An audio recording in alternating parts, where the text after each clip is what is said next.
কিভাবে আমি একজন ভালো মুসলিম হতে পারি। আমি এখানে 3টা এরিয়া হাইলাইট করব। এখানে যারা লিখছেন শুধু 3টা ক্ষেত্র। আপনি নিজেকে একটা বাস্তবসম্মত উপায়ে যেন বলতে পারেন আমি অন্তত এই 3টা জায়গাতে আগের চেয়ে ভালো এবং উন্নতি করেছি। প্রথমটা হলো ইবাদত। আমার প্রথম চিন্তাই হবে ইবাদত নিয়ে। আমার ফজর নামাজ কি আগের চেয়ে ভালো হচ্ছে? আমি কি অন্তত ঈশা আর ফজরটা সময় মতো সঠিকভাবে আদায় করতে পারছি? পুরুষদেরকে বলছি, আমি কি ফজরের জন্য উঠতে পারছি এবং মসজিদে যেতে পারছি? হয়তো এটা প্রতিদিন করতে পারছেন না, কিন্তু এটাকে একটা লক্ষ্য হিসাবে নির্ধারণ করুন। আপনাকে রাতে তাড়াতাড়ি শুয়ে পড়তে হবে। তরুণরা, আমি বলছি আপনি জীবনে কিছুই ঠিকমতো করতে পারবেন না যদি তাড়াতাড়ি না শুয়ে পড়েন। রাতে যে হুক্কা নিয়ে ওইসব উচ্চমার্গীয় কথাবার্তা আপনারা বলেন, সেগুলো এই উম্মাহকে কোনো কিছুতে সক্রিয় করবে না। আমি বলছি ওই সমস্ত গম্ভীর আলোচনা, ভালো ভালো কথা, তারপর আপনারা সকাল 10টায় ঘুম থেকে উঠে ফজর পড়ছেন। আপনার গতরাতের শর্মা আর হুক্কা নিয়ে বিশদ আলোচনা, এই উম্মাহ কি ওগুলোর কারণে জাগবে মনে করেন? ঠিক সময় ঘুমোতে যান, তাড়াতাড়ি উঠুন, ঠিক মতো ফজর পড়ুন, সকালে কোরআন পড়ুন। ইন্না কুরআন আল ফাজরি কানা মাশহুদা। নিয়ম করে ঠিকঠাক মতো কোরআন পড়ুন। আমরা দুনিয়া বদলানোর কথা বলি, কিন্তু আমরা একটা দিনের কার্যক্রমও বদলাতে পারি না। আপনি যদি আপনার দিন বদলাতে পারেন, তাহলে আপনার বছরও বদলাতে পারবেন, আপনার জীবনও বদলাতে পারবেন। আপনাকে আপনার দিন দিয়েই শুরু করতে হবে। ইবাদত অর্থে আপনার সকালটাকে ফলপ্রসূ করতে হবে। ইবাদতের একটা অংশ হলো, আমি বিশেষ করে এখানে তাদের অন্তর্ভুক্ত করব যাদের দূরদর্শিতা আছে। আপনার দূরদর্শিতা, আপনার অনুপ্রেরণা আসবে কোরআনের মাধ্যমে। কোরআন আপনার হৃদয়ে থাকতে হবে। যতটুকু সম্ভব কোরআন মুখস্থ করার প্রজেক্ট শুরু করতে হবে আপনাকে। একেবারে যতটুকু পারেন, যত কমই হোক না কেন। আপনি যদি বেশি করে করতে পারেন তাহলে বেশি করেন, কিন্তু প্রতিদিন ফজরের সময় একটু কোরআন তেলাওয়াত, একটু মুখস্থ করা, এটাই আপনার দিনকে ভালোভাবে শুরু করবে। আর আমি আপনাকে গ্যারান্টি দিতে পারি, আপনি যদি এরকম করেন, শুধু সপ্তাহে একবার করে দেখেন, পার্থক্যটা আপনি দিনের বাকি সময় ধরে বুঝতে পারবেন। আপনি লক্ষ্য করবেন যে ওই দিনটাতে অনেক বেশি বারাকা আছে, আপনি অনেক বেশি কিছু শেষ করতে পারছেন, আপনার চারপাশে দরজা খুলে যাচ্ছে, অনেক সুযোগ তৈরি হচ্ছে, আপনার মন পরিষ্কার আর অনেক সৃষ্টিশীল আইডিয়া আসছে। আপনি দেখবেন আল্লাহ আপনাকে ওইসব কল্যাণ দিচ্ছেন এবং দরজা খুলে দিচ্ছেন যেগুলো আগে বন্ধ ছিল। কাজেই প্রথমটা, কতগুলো এরিয়া আমি যেন বলেছি? 3টা এরিয়া। প্রথমটা হলো ইবাদত। এটাই প্রথম এরিয়া যেটাতে আমি আরও ভালো করতে যাচ্ছি। দ্বিতীয় এরিয়া, যেটার জন্য সত্যি আপনাকে ভালোভাবে খাটতে হবে, এটার ব্যাপারে মাথা ব্যথা থাকতে হবে, সেটা হলো শিক্ষা, জ্ঞান। কিভাবে আমি এই এরিয়াতে আমার জ্ঞান বাড়াবো? আমি জ্ঞানকে ইবাদত থেকে আলাদা করে দেখি, কারণ কিছু কিছু মানুষ জ্ঞান অর্জনের উপর এত বেশি ফোকাস করে যে তাদের ইবাদতের অবস্থা হয় খুবই শোচনীয়। তারা ইবাদত করে না, তাদের ধারণা তাদের জ্ঞান ইবাদতের শূন্যস্থান পূরণ করে দিবে। তারা অনেক তাফসির পড়ে, অনেক তাজউইদ জানে, কিন্তু তারা এমনকি তাদের সালাতেও কোনো মনোযোগই দেয় না। তাহলে সেই জ্ঞান আছে কিসের জন্য? আমি অগ্রাধিকার ভিত্তিতে এগুলো উল্লেখ করেছি। প্রথমটা ইবাদত, দ্বিতীয়টা জ্ঞান। আমি বলছি না যে আপনারা আলেম হন এবং শরীয়তের উপরে ডিগ্রি নিন। যারা করছেন তাদেরকে অভিনন্দন জানাই। আমি এখানে সবার কথা বলছি। এখানে সবাই মুফতি বা আলেম নাও হতে পারেন, কিন্তু আপনাকে শিক্ষিত মুসলিম হতে হবে। আপনার ইসলামের উপর অন্তত প্রাথমিক পর্যায়ের বিদ্যা থাকতে হবে। আমি এখানে সবার কথা বলছি। তাই আপনার জন্য আমার পরামর্শ হলো, বছরের শেষ বা আগামী বছরের মধ্যে আপনি কিছু অন্তত পড়েন। আপনি সিরাহ পড়ুন, নবী মোহাম্মদ সাল্লাল্লাহু আলাইহি সাল্লামের জীবনী একবার। আর আপনার প্রতি বছরই এটা করা উচিত। আসলে আপনার আলাদা আলাদা জায়গা থেকে পড়া উচিত। প্রতি বছর সিরাতের উপর আপনার পড়াশোনা করা উচিত। সত্যি সত্যিই পড়ুন। আমাকে জিজ্ঞেস করবেন না সিরাতের উপর কোন বই পড়বেন, সবই পড়ুন। একবার এক একটা পড়ুন। একটা নিয়ে পড়া শুরু করুন 1 বছর, তারপর আরেকটা সিরাত নিন পরের বছর, আবার আরেকটা সিরাত নিন পরের বছর, আবার আরেকটা। কারণ এটা হলো ওই মানুষটার জীবনী যা আমাদের জীবনের দর্শন, আমাদের অনুপ্রেরণা। আর আপনার প্রতি বছরই এটা করা উচিত। আপনাকে এগুলো বারবার পড়তে হবে। এটা আপনার শিক্ষার অংশ। এটা আপনাকে চিন্তা ভাবনা করার এবং সেটা আপনার জীবনে প্রতিফলিত করার সুযোগ করে দিবে, দরজা খুলে দিবে। সিরাত পড়লে এর মধ্যেই পাবেন কিছু সহজলভ্য এবং অসাধারণ রিসোর্স। আমার মনে হয় না এগুলো খুঁজে পেতে আপনার কষ্ট হবে ইনশাআল্লাহ। একই সাথে আপনার কিছু বাস্তবিক অর্জন থাকতে হবে। একই বছর আপনাকে প্রকৃত অর্থেই কোরআন থেকে কিছু অর্জন করতে হবে।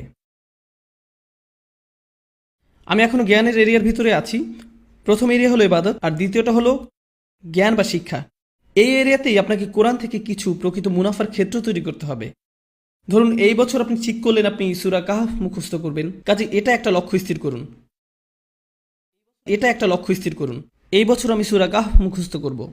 তার মানে হলো আমি এই সূরা মুখস্থ করব, এর অনুবাদ পড়ব, এর তাফসীর পড়ব, এটা শব্দগুলোর অর্থ বুঝব, সূরা কাহফের উপর লেকচারগুলো, প্রবন্ধ, পেপার যাই পাওয়া যায় তার সবই নিব, সবই শেষ করব। আমার জন্য এটাই সূরা কাহফের বছর। পরের বছর হতে পারে সূরা আর রহমানের বছর, তার পরের বছর সূরা বাকারার বছর, কয়েকটা সূরা হতে পারে একই বছরে, কিন্তু প্রতি বছরই আপনি কোরআনের মধ্যে থেকে কিছু না কিছু লাভ করুন, এটা বাস্তব। এটা বলবেন না আমি কোরআন পড়েছি, এটা করবেন না যে কোনো একটা প্যাসেজ নিয়ে পড়া শুরু করলেন।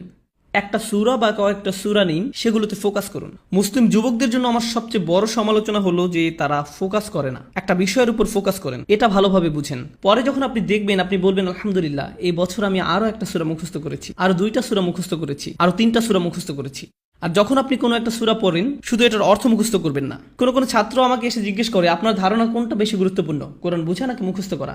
আমি বলি, কিভাবে আপনি ভাবেন যে এই দুটো আলাদা? কেন এরকম মনে করেন? আপনি জানেন কেন আমরা কোরআন মুখস্থ করি? যেন আমরা বারবার সেটা বলি। আর যখন আপনি কিছু বারবার বলতে থাকেন, তখন সেটা নিয়ে আরো বেশি চিন্তা করার এবং সেটা আপনার কাজে প্রতিফলিত করার ব্যবস্থা করে দেন আল্লাহ। যখন আপনি কোনো কিছু 10 বার বলতে থাকেন, তখন আপনি এমন কিছু লক্ষ্য করেন যা আপনি 9 বার বলার সময় করেননি। আল্লাহ আরো অনেক দরজা খুলে দেন। আল্লাহে কোরআনের জন্য এটা খুবই সত্য। যত বেশি আপনি পড়বেন তত বেশি বুঝবেন, আর যত কম পড়বেন তত কম বুঝবেন। এটা অন্য কোনো বইয়ের মতো না। কোরআন বোঝার ভিত্তি হলো কোরআন মুখস্থ করা। আল্লাহ আরো অনেক দরজা খুলে দেন। আল্লাহে কোরআনের জন্য এটা খুবই সত্য। কাজেই যে সূরা আপনি পড়তে ও বুঝতে চাচ্ছেন, ভালো হয় সেটা মুখস্থ করে ফেললে। এই দুটো সবার আগে। তো আমি সিরাত নিয়ে বললাম আর কোরআন নিয়ে বললাম। এবার ইলেকটিভ বা নির্বাচক। ধরেন এটা আপনাদের জন্য এই বছরের ইসলামিক সেমিস্টার। এই সেমিস্টারে ঐচ্ছিক কাজে যুক্ত করেন। অন্তত 3 থেকে 4টা দোয়া আপনি পড়লেন, মুখস্থ করলেন, আর সেগুলো আপনার দিনের একটা অংশ হয়ে গেল।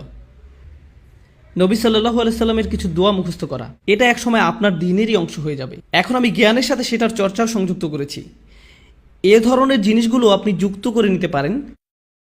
আসলে এই 3টা এরিয়া যে আমি বলছি, আমি অন্যগুলো কিন্তু উল্লেখও করিনি। আমি জানি ফিকহ, আকীদা, তাফসীর এগুলোও জ্ঞানের অংশ, কিন্তু আমি শুধু 3টা এরিয়ার কথা বলেছি ইচ্ছা করেই। কারণ এই 3টা জিনিসই সরাসরি আপনাকে ভালো মুসলিম করে তুলবে। সাথে সাথে এগুলোর একটা কার্যকরী প্রভাব আপনার উপর পড়বে। আপনার সালাত আগের চেয়ে আরো বেশি ভালো হবে, কারণ আপনি যে কোরআন পড়ছেন সেটা আপনি এখন বুঝেন। নবী সাল্লাল্লাহু আলাইহি সাল্লামের জন্য আপনার ভালোবাসা বাড়ছে, কারণ আপনি তার জীবনী প্রতি বছর পড়ছেন। কাজেই যতবার আপনি সালাওয়াত পড়বেন, এটা আরো আন্তরিক হবে। এই সালাওয়াত আপনি আরো গভীরভাবে অনুভব করবেন। দুয়ার জ্ঞান আপনাকে আল্লাহর আরো কাছে নিয়ে আসছে, কারণ এখন আপনি জানেন আপনি তার কাছে কি চাচ্ছেন। এটাই হলো জ্ঞান। তো প্রথমটা ছিল ইবাদত, আর দ্বিতীয়টা হলো জ্ঞান। আশা করি আপনারা দেখেছেন কিভাবে আমি এই দুটোকে একীভূত করলাম। যদিও আমি প্রত্যেকটাকে আলাদা রেখেছি, একটা অন্যটাকে সাহায্য করেছে। আপনার জ্ঞান যদি আপনার ইবাদতকে সাহায্য না করে, আমি জানি না সেটা আসলে সত্যিকারের জ্ঞান কিনা। আমি জানি না দিনের ব্যাপারে এটা আসলে সত্যিকারের জ্ঞান কিনা। এরপর আছে তৃতীয় এরিয়া, এটা হলো সার্ভিস বা সেবা। ওইখানে আপনাকে বুঝতে হবে, কিছু সময় ঠিক করে নিতে হবে। সপ্তাহে 1 দিন, হয়তো সাপ্তাহিক ছুটির দিন, কিংবা মাসে 1 বার আপনাকে কিছু সেবামূলক কাজ করতে হবে। মানে মানুষকে সাহায্য করা। তার মানে এই না যে আপনাকে এটা ইসলামিক ব্যানারের মধ্যেই করতে হবে। আপনি যদি স্বেচ্ছাসেবা দিতে চান, মানবতার জন্য কিছু করতে চান, এটা দেখতে খুবই ভালো লাগবে যে একজন মানুষকে আপনি সাহায্য করছেন। খুবই ভালো লাগবে। আমাদের সবকিছু নিজেদের ব্যানারেই করতে হবে এমন কোনো কথা নেই। মহৎ উদ্দেশ্যেই ভালো কাজ ভালো কাজই, সেটা খ্রিস্টানরাই করুক, ইহুদিরাই করুক, আর গেটস ফাউন্ডেশনই করুক, সেটা কোনো ব্যাপার না। যদি উদ্দেশ্য ভালো থাকে, আপনি সেটাই অংশ নিতে পারেন। আসলে ব্যক্তিগতভাবে আমি মুসলিমদেরকে পরামর্শ দেই সেসব ভালো কাজে অংশ নিতে যেগুলো অমুসলিমদের দ্বারা পরিচালিত হয়, যেন তারা দেখে যে মুসলিমরাও এসব ব্যাপারে কেয়ার করে এবং এর মাধ্যমে তারাও সুযোগ পাবে ইসলামের ব্যাপারে প্রশ্ন করতে। এটা তাদের একটা সুযোগ দেয়। কাজী স্বেচ্ছাসেবা দিন, সাহায্য করুন, এমন কিছুর অংশ হন যেটা আপনার মনপ্রাণে ভালো লাগে। শুধু আপনার জন্যই সেটা করুন, প্রচার করে বেড়াবেন না, এটা নিয়ে টুইট করবেন না, আজকে স্বেচ্ছাসেবা দিয়ে আসলাম, খুবই ভালো লাগছে, আলহামদুলিল্লাহ, বড়াই করছি না। এরকম করবেন না, শুধু আপনার জন্যই করুন। এটা আপনাকে একজন ভালো মানুষ করবে, একজন ভালো ব্যক্তিতে পরিণত হবেন আপনি।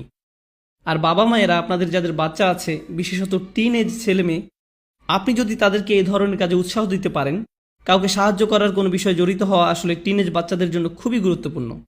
এটা তাদের মানসিক পরিপক্কতা তৈরি হওয়ার একটা অংশ। কারণ টিনেজ তরুণরা শুধু মুসলিম তরুণরাই না, সাধারণভাবে সব তরুণরাই আত্মনিমগ্ন থাকে। তাদের দুনিয়াটা তাদের নিয়ে।